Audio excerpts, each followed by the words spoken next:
Justy. Welcome back to the Skeptheist, an ongoing series of videos in which I discuss the concepts of science and philosophy. Who am I? That's irrelevant for the purposes of today's discussion, but stick around to the end if you want to see more of what I get up to. So today's talk is the claims of nature and the nature of claims. A claim is essentially a statement made about something. So we can divide this or partition this up into many axes, only some of which I'll cover today because otherwise it will just be far too complex. But of course one that we can't skip over is the truth of the claim. For purposes of simplicity I'm going to make that binary and the claim is either true or false. And then there's this idea of the internal nature of the claim or an external nature of the claim. And I don't mean whether or not you think the claim to yourself or you say it to somebody else. I mean the idea of more, if it's subjective or objective. Is it about your own internal mental state, or is it about the world that other people can independently verify?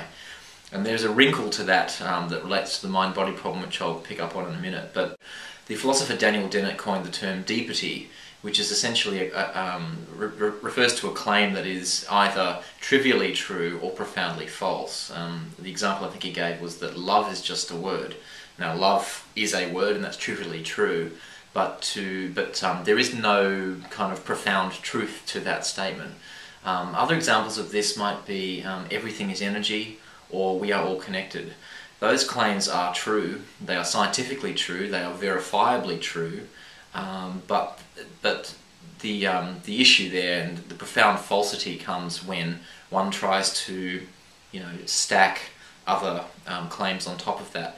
Now, it depends entirely on the claim, of course, but more often than not I hear that statement just left dangling as though that means anything. The mind-body problem is essentially, it relates to where you stand on the line of dualism. So a dualist is somebody who believes that there are two separate types of stuff. There's the atom stuff, and then there's the mind stuff or the spirit stuff, and that they are two independent things. And generally speaking, the mind puppets the body or puppets the atoms, makes the atoms move and what have you.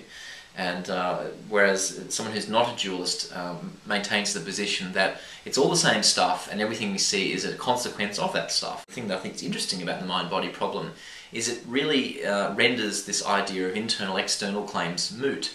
In other words, if there is only one type of stuff, then there really is only one type of claim. That is, claims made about that sort of stuff. However, it is convenient for us to partition those two ideas in the way that we have, in that I can say that an internal subjective claim is about stuff that I feel and I think, and an external claim is about things in the world that other agencies, other human beings, objective scientific processes can verify, can test the validity of. But again, it doesn't really matter for our purposes of our discussion, because the main thing I want to get across today is that claims of the first kind, internal, subjective, personal claims, do not qualify to go into the arena of external, objective, public claims. In other words, if I claim that this, magnetic bracelet, for example, is going to cure X, Y, and Z, that is absolutely an external claim, okay? And indeed, a great deal of law is devoted to the verification of those claims. Increasingly so, I'm happy to say. On the other hand, if I say that I prefer vanilla ice cream to chocolate ice cream, that's an internal claim, and to be clear, it's interesting. If my friend tells me that, then I'm interested in that. It's not as though I'm not interested in those kinds of claims. Again, the main thing I'm trying to say here is that those sorts of claims don't weigh in, they don't qualify as the other kind of claim, and nor should they.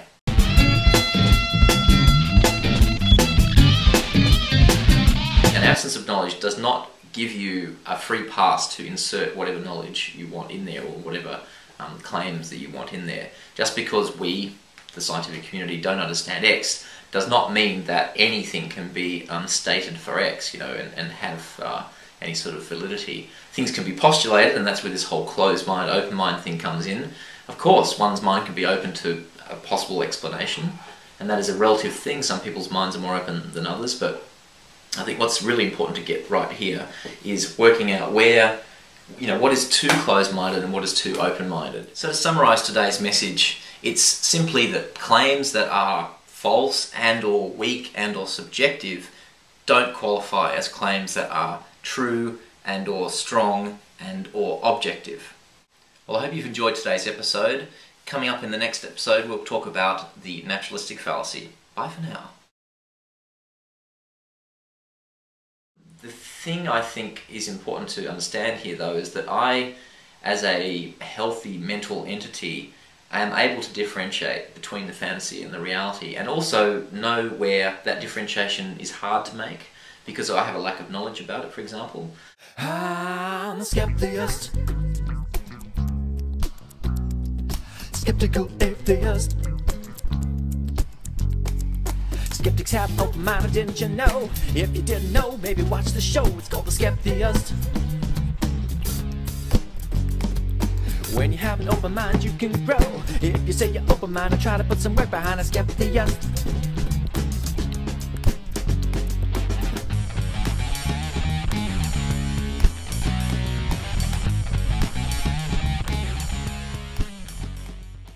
So, anyway, I think that, magical auras are amazing. And those auras are interconnected in so many ways because, science is annoying and it gets in the way, you know what I mean? It's so close-minded and it kind of, puts the kibosh on a lot of my, sort of free-thinking, highly colorful kind of, activities. But it's incredibly convenient when there is a snippet of science we can use. For example, did you know that all atoms are composed of energy? That's right. I mean, I can say, and also I can say energy in that scientific sense, and in the same sentence I can say energy as in, my aura, my vibe, my impression, my highly subjective and unfalsifiable impression of the world, and that works really well. I'm just going to read you the kind of initial notes for this episode. Claims are statements that can be categorized in a number of ways, along at least 3 dimensions: internal, subjective, external, objective, weak and strong, and true and false. Every claim has an implicit "I claim that" before it. Notice then the important distinction between the claims: I claim that a ghost passed through a wall, and I claim that in the book Ghosts Are Real, a ghost passed through the wall.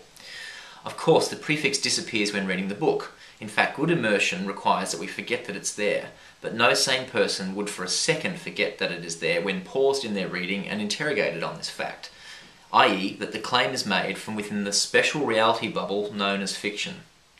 Claims that are internal are, for example, statements made about one's own feelings or thoughts. For example, I like ice cream, an internal true claim in my sense. I don't like ice cream, an internal false claim in my sense. I won't get into the issue of what might cause a person to make false internal claims, other than to say that if they make such claims to others, then it's sociopathic, and if they make these claims to themselves, then they have a mental illness of a different stripe. Internal claims are essentially exempt from scrutiny, at least those for which no verification may be obtained, and this of course is completely fine. However, they are not eligible to weigh in as external claims. One cannot have this both ways. External claims are claims made about reality. Yes, there is a reality. No truly open-minded person would claim to have a complete understanding of this reality, but by the same token, no one who has walked on land, eaten food, or paid a bill can honestly, in their right mind, make a claim that it does not exist. It bites us when we know it not, i.e. when we act on claims about it that are false. So for example, the claim, when I put my head underwater and breathe in, I'll fill my lungs with water and possibly drown, is an external true claim, at least in the case of every known person on our planet. And the claim, when I put my head underwater and breathe in, I'll be able to breathe comfortably, is an external, patently false claim, at least in the case of every known person on the planet. To not accept this and claim it, by the way, is frankly insane. If, however, the person in this state of deep denial has evidence to the contrary, please provide it, or else shut the bleep up and stop retarding our species, thank you very much. So to the general versus specific. Pragmatically, it's convenient for us not to go to the labour of being painfully specific with every claim we make. But by the same token, we should make at least some effort in this regard to make our claims as specific as possible. For example, everything is energy is a true external claim. It's backed up by empirical science, but it is so general as to be almost useless. Or rather, the problem is that the litany of conclusions that are almost always drawn implicitly from this claim do not follow and have no evidence to back them up and are simply put unjustified. A person's position could be said to be a set of claims they make. If we are to be honest, progressive, considerate, intellectual citizens, we must be very careful to 1. Not equate a single statement or a claim made by someone with their entire position or chain of reasoning. 2. Not infer claims from other claims when not explicitly stated. In other words, not to assume cliches. 3. Not mistake false and or general meaningless claims for true and or specific claims, whether made by us or by others. And 4. As always, carefully define our terms.